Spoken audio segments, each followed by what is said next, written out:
So the conversation about remote work is here to stay. The only thing for you to think about now is how to have the conversation well.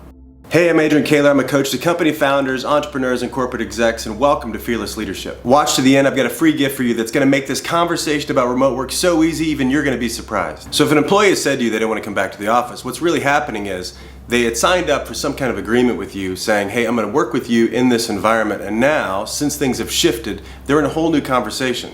So trying to have a new conversation with you about what's our agreement together. Can I do this? Can I be here and not actually physically be here?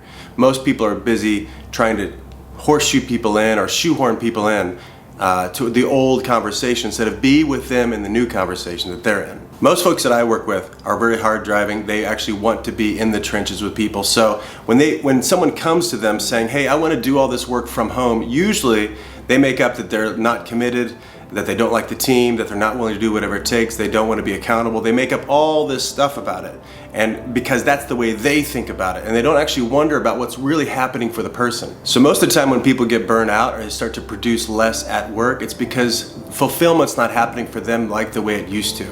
So if they are wanting to work from home, there's a lot of great reasons. So maybe they can actually be more impactful at home, or more connected at home, or more fulfilled at home, and still get the work done. It's worth entertaining. Crisis never damages, crisis reveals. The pandemic was like that. It just revealed the under the table interests that people had that they didn't have the space to ask for before, and now they're asking. So it's time to just get with people's interests that they couldn't voice before. Now they're voicing them. If you resist them, you're going to be saying no to really high quality people. Be with them in the conversation. Part of the beauty of working from home is I didn't have to hang out with the people of the team that I didn't like. So some of the come back to work, it actually means come back to that chair I didn't like, that office I didn't like, that coworker I didn't like, that temperature in the office I didn't like. A lot of these kind of under the table complaints are now what's showing up when people think about re-entering the previous environment. So I would get them in a conversation about what's actually here about being at work that you didn't like before that now you need to put language to. So here are the 5 intentional steps that you're gonna take in order to have the conversation that works for everybody. So step 1 for you is to get clear about your interests and your concerns and your non-negotiables. Like, what about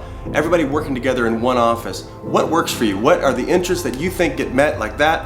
What if it wasn't happening? What might not be happening for the company? And what are your non-negotiables? Like, for sure these have to happen, otherwise we don't have a ball game. So step number 2 is to get clear about what you haven't been willing to talk about or what your people haven't been willing to talk about. For every organization, every people system, period, there are conversations under the table that are usually running the company. So most likely this conversation about coming back to the office isn't actually about coming back to the office. So what are those conversations? Get clear about that first. So step number 3 is orient people towards the non-negotiables and then why they're non-negotiables for you. Most leaders make assumptions that other people think the way they think. Every human does that, by the way. To take some time, and you have to actually educate, illuminate why they're non-negotiables for you. Step 4 is to reevaluate if this is the right fit for them. So I would sever yourself from history and think, okay, based on what's going on now, are they still opting back in as if this is day one for them? Is this the right fit for them? Be open to that conversation. Given all these conversations, step number 5 is where you get recommitment from them. Do they really want to do this? Given your non-negotiables, if you've been unapologetic about it